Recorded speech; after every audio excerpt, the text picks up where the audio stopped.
Immortality in Plato's Phaedo. Among those influenced by Anaxagoras was Socrates. But it is difficult to be sure what the historic Socrates truly thought about the soul and the mind. Socrates, in Plato's Apology, appears to be agnostic about the possibility of an afterlife. Is death, he wonders, a dreamless sleep, or is it a journey to another world to meet the glorious dead? We go our ways, I to die and you to live. Which is better, only God knows. 40c to 42a. The Platonic Socrates in the Phaedo, however, is a most articulate protagonist of the thesis that the soul not only survives death, but is better off after death. 63e. The starting point of his discussion is the conception of a human being as a soul imprisoned in a body. True philosophers care little for bodily pleasures such as food and drink and sex, and they find the body a hindrance rather than a help in philosophic pursuits. 64c to 65c. Thought is best when the mind is gathered into itself, and none of these things trouble it, neither sounds, nor sights, nor pain, nor again any pleasure, when it takes leave of the body and has as little as possible to do with it. 65c. So, philosophers in pursuit of truth keep their souls detached from their bodies. But death is the separation of soul from body. Hence, a true philosopher has throughout his life, in effect, been craving for death. 67e. Socrates' interlocutors, Simmias and Cebes, find his words edifying, but Cebes feels obliged to point out that most people will reject the idea that the soul can survive the body. They believe that at death, the soul ceases to exist, vanishing into nothingness like a puff of smoke. 70a. Socrates agrees that he needs to offer proofs that offer a man's death his soul still exists. First, he offers an argument from opposites. If two things are opposites, each of them comes from the other. If you go to sleep, you must have been awake. If you wake up, you must have been asleep. If A becomes larger than B, A must have been smaller than B. If A becomes better than B, A must have been worse than B. So, opposites like larger and smaller, better and worse, come into being from each other. But death and life are opposites, and the same holds here. If death comes from life, must not life in turn come from death? Since life after death is not visible, it must be in another world. 70c to 72e. Socrates' next argument sets out to prove the existence of a non-embodied soul, not after, but before its life in the body. He argues first that knowledge is recollection, and then the recollection involves pre-existence. We often see things, he says, that are more or less equal in size, but we never see any two things in the world absolutely equal to each other. Our idea of equality, therefore, cannot be derived from experience.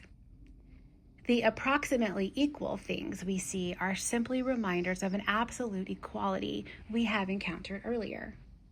But this encounter did not take place in our present life, nor by means of the senses. It must have taken place in a previous life and by the operation of pure intellect. What goes for the idea of absolute equality must work also for other similar ideas like absolute goodness and absolute beauty. 73a to 77d. Thirdly, Socrates argues from the concepts of dissolubility, and indissolubility, whatever can disintegrate as the body does at death, must be composite and changeable. But the ideas with which the soul is concerned are unchangeable, unlike the visible and fading beauties we see with our eyes. Within the visible world of flux, the soul staggers like a drunkard. It is only when it returns within itself that it passes into the world of purity, eternity, and immortality, in which it is at home. If even bodies, when mummified in Egypt, can survive for many years, it is hardly credible that the soul dissolves at the moment of death. Instead, provided it is a soul purified by philosophy, it will depart to an invisible world of bliss. 78b to 81a. In response to these arguments, Simmias offers a different conception of the soul. Consider, he says, a lyre made out of wood and strings, which is tuned by the tension of the strings. A living human body may be compared to a lyre in tune, and a dead body to a lyre out of tune. It would be absurd to argue that because attunement is not a material thing like wood and strings, it could survive the smashing of the lyre. When the strings of the body lose their tone through injury or disease, the soul must perish like the tunefulness of a broken lyre. 84c to 86e. Siebes, too, has an objection to make. He agrees that the soul is tougher than the body and need not come to an end when the body does. In the normal course of life, the body suffers frequent wear and tear and needs constant repair by the soul. But a soul might be immortal in the sense that it can survive death without being imperishable, in the sense that it will live forever.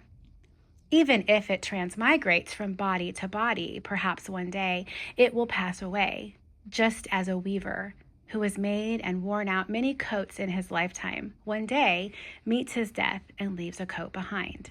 86e to 88b. Socrates produces several reasons for rejecting Simmias's analogy.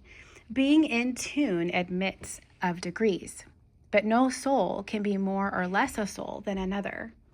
It is the tension of the strings that causes the lyre to be in tune, but in the human case, the relationship goes in the other direction. It is the soul that keeps the body in order. 92a to 95e. In response to Siebes, Socrates introduces a distinction between what later philosophers would call the necessary and contingent properties of things. Human beings may or may not be tall. Tallness is a contingent property of humans. The number 3, however, cannot but be odd, and snow cannot but be cold. These properties are necessary to them and not just contingent. Coldness cannot turn into heat, and consequently, snow, which is necessarily cold, must either retire or perish at the approach of heat. 103a to 105c.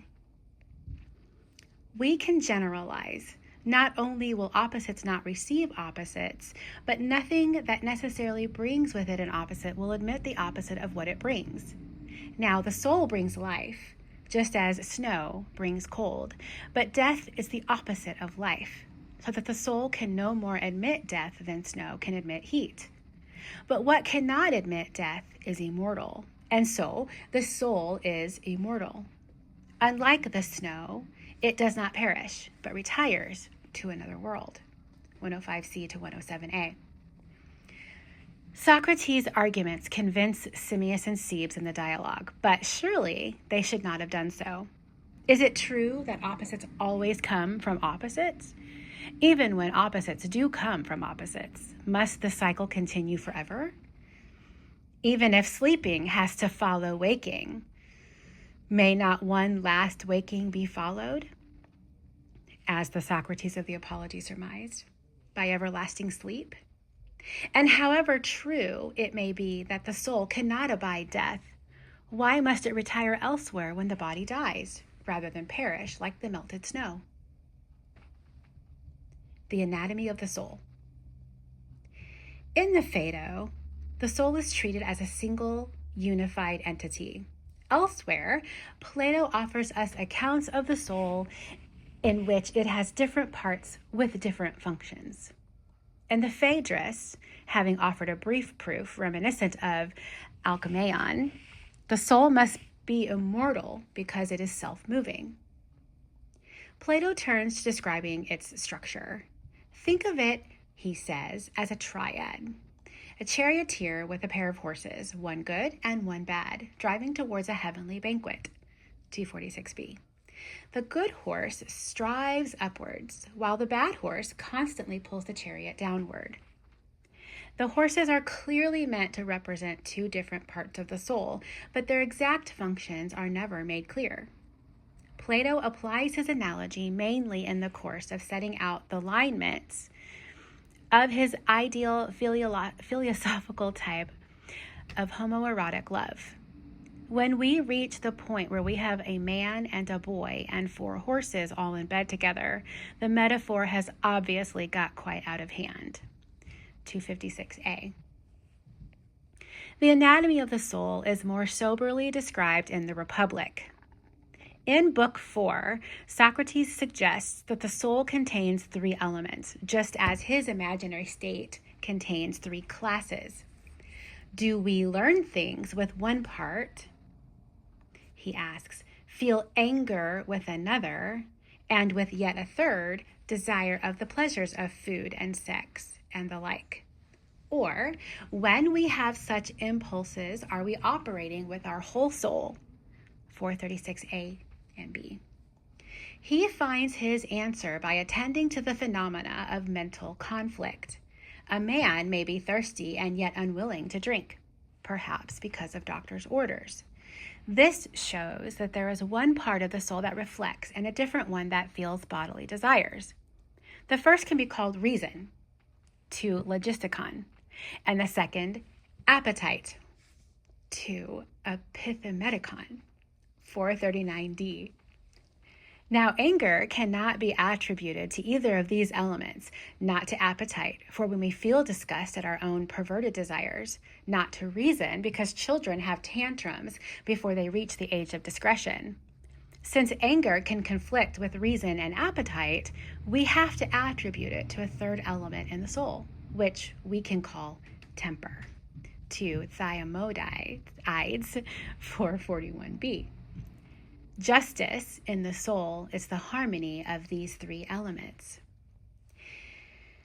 We meet the tripartite soul again in Book 9 of the Republic. The lowest element in it can be called the avaricious element, since money is the principal means of satisfying the desires of appetite.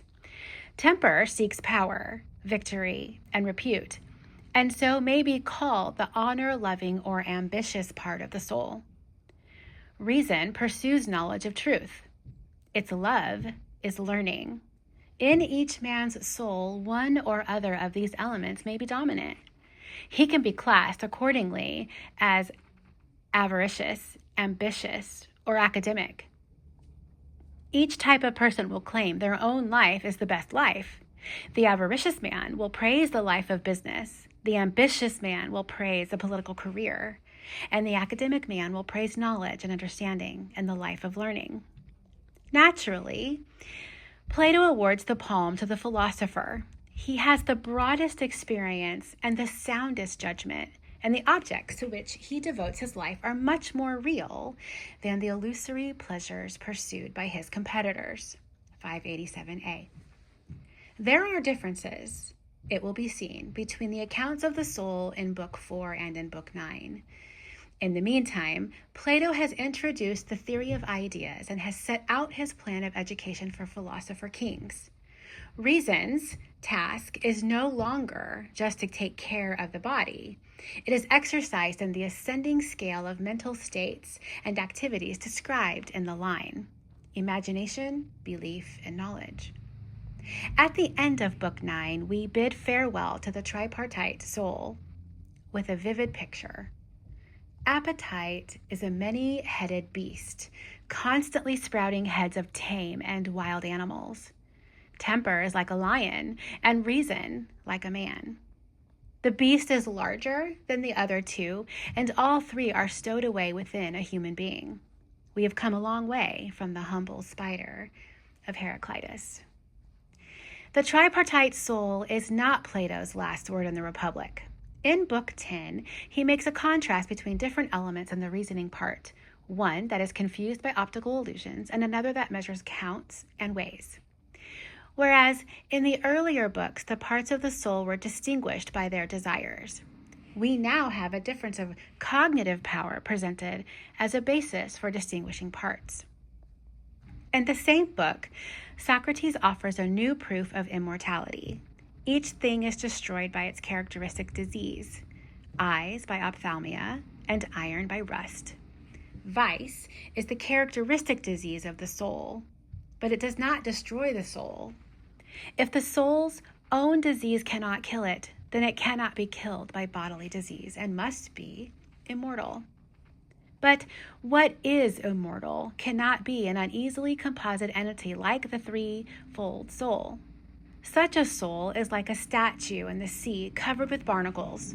The element of the soul that loves wisdom and has a passion for the divine must be stripped of extraneous elements if we are to see it in all of its loveliness. Whether the soul, seen in its true nature, would provide manifold or simple is left an open question. 611b, FF 612a3. In the Timaeus, however, the tripartite soul reappears, and its parts are given corporeal locations. Reason sits in the head. The other two parts are placed in the body with the neck as an isthmus to keep the divine and the mortal elements of the soul apart from each other. Temper is located around the heart and appetite in the belly, with the midriff separating the two, like the partition between the men's and women's quarters in a house. The heart is the guard room from which commands can be transmitted around the body via the circulating blood, when reason, for some purpose or other, orders combat stations. The lowest part of the soul is kept under control by the liver, which is particularly susceptible to the influence of mind. The coiling of the bowels has the function of preventing appetites from becoming insatiable. 69c to 73b.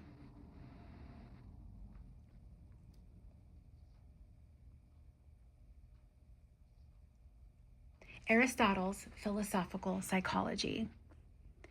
Plato's philosophy of mind has to be pieced together from fragments of various dialogues, largely concerned with ethical and metaphysical issues. The case is very different when we come to Aristotle's philosophical psychology.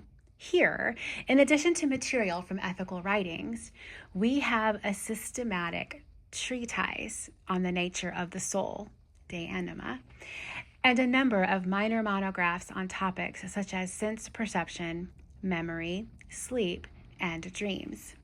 Aristotle took over and developed some of Plato's ideas, such as the division of the soul into parts and faculties and the philosophical analysis of sensation as encounter. But his fundamental approach differs by being rooted in the study of biology. The way in which he structured the soul and its faculties influenced not only philosophy, but science for nearly 2 millennia. For Aristotle, the biologist, the soul is not, as in the Phaedo, an exile from a better world, ill-housed in a base body. The soul's very essence is defined by its relationship to an organic structure. Not only humans, but beasts and plants have souls, not second-hand souls, transmigrants paying the penalty of earlier misdeeds, but intrinsic principles of animal and vegetable life. A soul, Aristotle says, is the actuality of a body that has life, where life means the capacity for self-sustenance, growth, and decay. If we regard a living substance as a composite of matter and form, then the soul is the form of a natural, or as Aristotle sometimes says, organic body. 2.1 412a20, B5 and 6. Aristotle gives several definitions of soul, which have seemed to some scholars inconsistent with each other. But the differences between the definitions arise not from an incoherent notion of soul, but from an ambiguity in Aristotle's use of the Greek word for body. Sometimes the word means the living compound substance in that sense.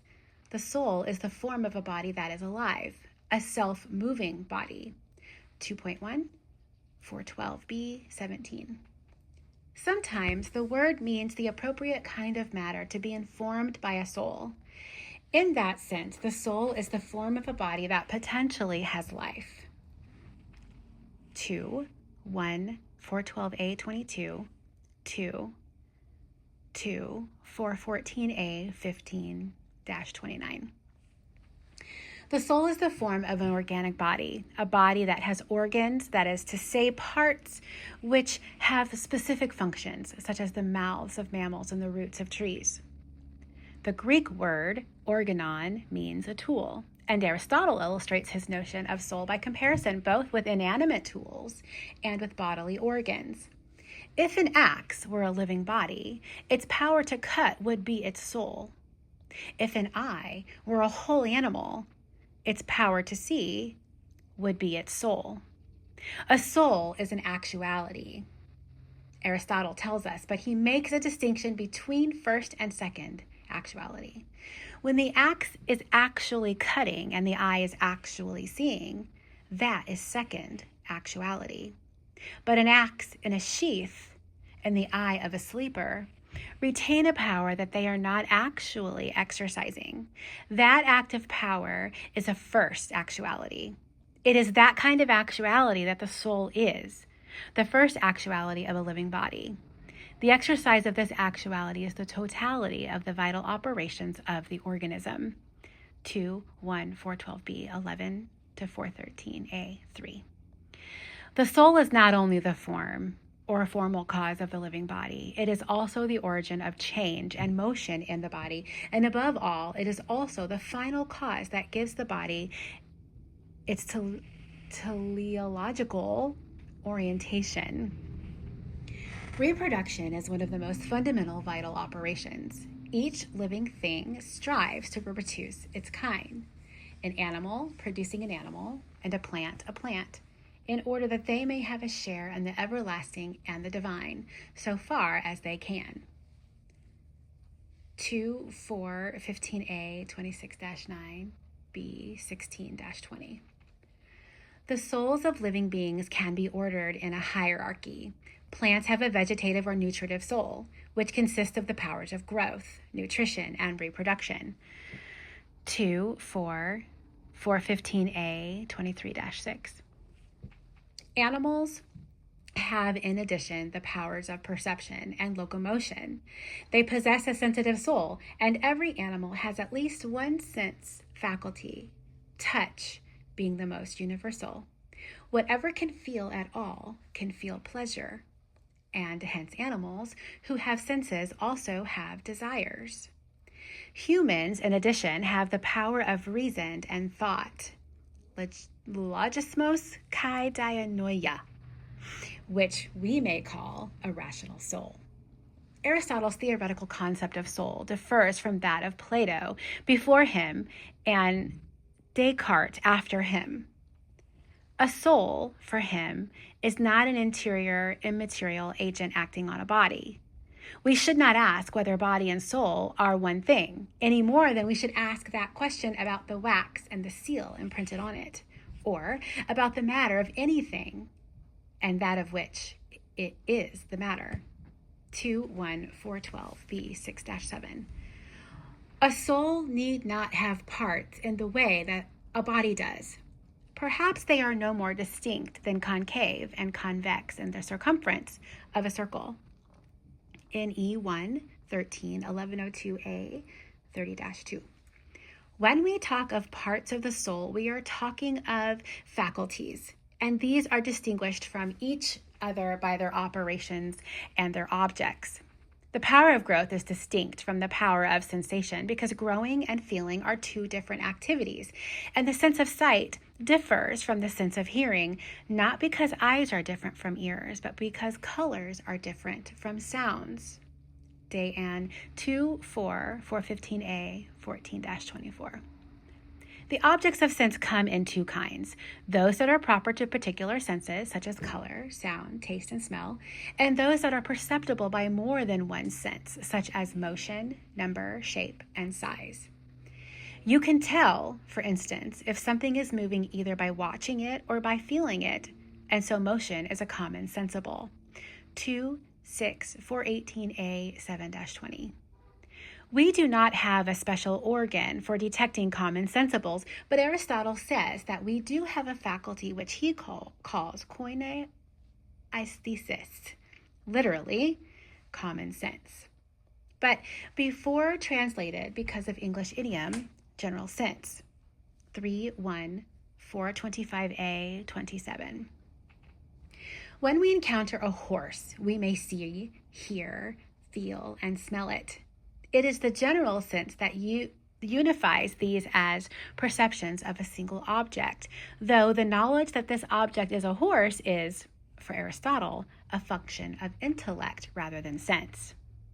The general sense is given by Aristotle several other functions. For instance, it is by the general sense that we perceive that we are using the particular senses. 3:1, 425b, 13ff. And it is by the general sense that we tell the difference between sense objects proper to different senses. Example, between white and sweet. 3:4, 429b, 16-19. This last move seems ill-judged. Telling the difference between white and sweet is surely not an act of sensory discrimination like telling the difference between red and pink. What would it be like to mistake white for sweet? Aristotle's most interesting thesis about the operation of the individual senses is that a sense faculty in operation is identical with the sense object in action. The actuality of the sense object is one and the same as the actuality of the sense faculty. 3:2, 425b, 26-7, 426a, 16. Aristotle explains his thesis by using sound and hearing as an example. Because of differences between Greek and English idiom, I will try to explain what he means in the case of the sense of taste. The sweetness of a cup of tea is a sense object, something that can be tasted. My ability to taste is a sense faculty. The operation of the sense of taste upon the object of taste is the same thing as the action of the object upon my sense. That is to say, the tea's tasting sweet to me is one and the same event as my tasting the sweetness of the tea. Aristotle is applying to the case of sensation his scheme of layers of potentiality and actuality.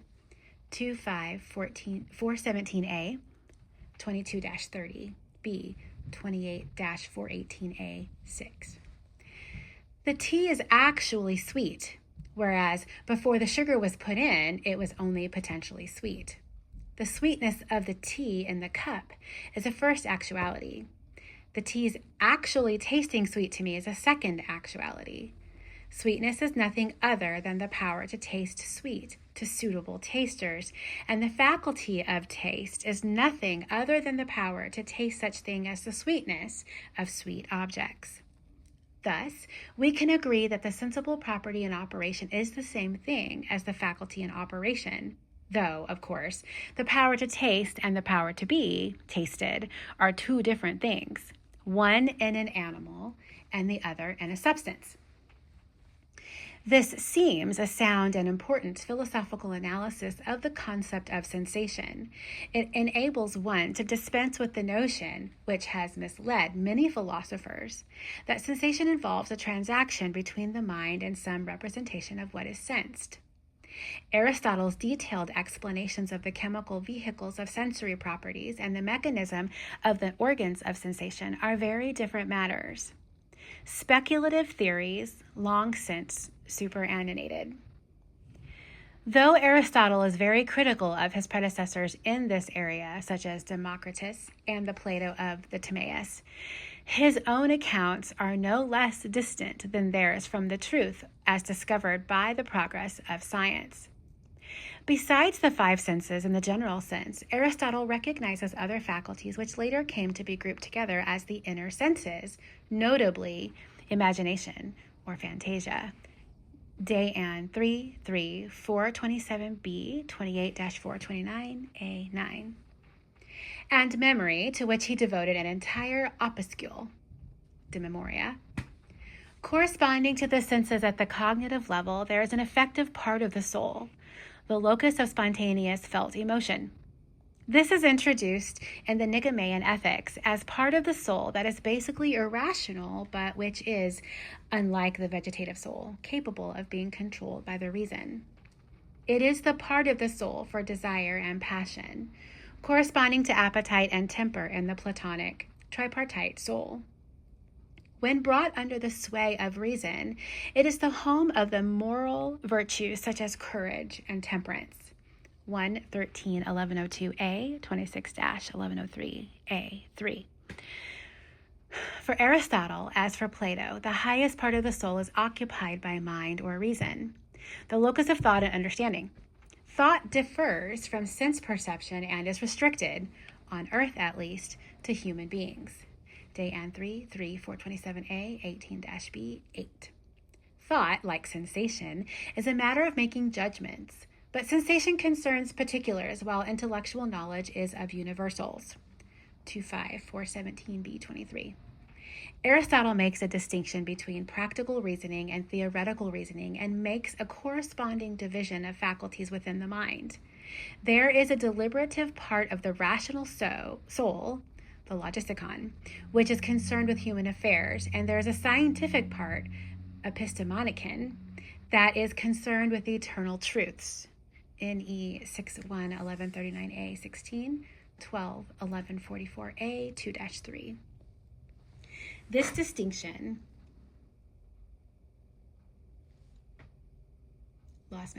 is easy enough to understand, but in a famous passage of the De Anima, Aristotle introduces a different distinction between two kinds of mind, nous, which is very difficult to grasp. Everywhere in nature, he says, we find a material element, which is potentially anything and everything, and there is also a creative element that works upon the matter. So it is too with mind. There is a mind of such a kind as to become everything, and another for making all things, a positive state like light. For in a certain manner, light makes potential colors into actual colors. This mind is separable, impassible, and unmixed, being in essence actuality, for the agent is always superior to the patient, and the principle to the matter. Knowledge in actuality is the very same thing as the object of knowledge. Day N 35430a 14-21.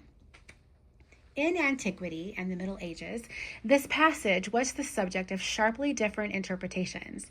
Some, particularly among Arabic commentators, identified the separable active agent, the light of the mind, with God or with some other superhuman intelligence. Others, particularly among Latin commentators, took Aristotle to be identifying two different faculties within the human mind, an active intellect, which formed concepts, and a passive intellect, which was a storehouse of ideas and beliefs. The theorem of the identity and actuality of knowledge and its object, parallel to the corresponding thesis about sense perception, was understood on the second interpretation in the following manner. The objects we encounter and experience are only potentially, not actually, thinkable, just as colors in the dark are only potentially, not actually, visible. The active intellect creates concepts, actually thinkable objects. By abstracting universal forms from particular experiences, these matterless forms exist only in the mind. Their actuality is simply to be thought. Thinking itself consists of nothing else but being busy about such universals. Thus, the actualization of the object of thought and the operation of the thinker of the thought are one and the same. If the second interpretation is correct, then Aristotle is here recognizing a part of the human soul that is separable from the body and immortal. In a similar vein, in the generation of animals, 736b27, Aristotle says that reason enters the body from out of doors, being the sole divine element in the soul, and being unconnected with any bodily activity. These passages remind us that in addition to the official biological notion of the soul that we have been studying, there is delectable from time to time in Aristotle a Platonic residue of thought, according to which the intellect is a distinct entity separable from the body. This line of thought is nowhere more prominent than in the final book of the Nicomachean Ethics, Whereas in the Eudemian ethics, in the books that are common to the two treatises, the theoretical intellect is clearly a faculty of the soul, and there's no suggestion that it is transcendent of immortal. In book 10 of the Nicomachean Ethics, the life of intellect is described as superhuman and is contrasted with that of the syntheton or body soul compound. The moral virtues and practical wisdom are virtues of the compound, but the excellence of intellect is capable of separate existence.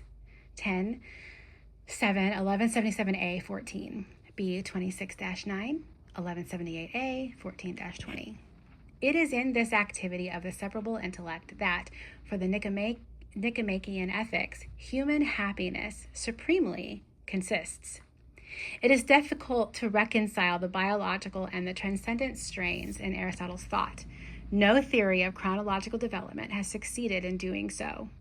The De Anima itself, as we have seen, contains a passage that strongly suggests an immortal element in the human soul, and in the very section of the work that sets out most clearly the theory of the soul as the form of an organic body, Aristotle tells us that it is an open question whether the soul is in the body as a sailor in a ship, 2.1, 413a9.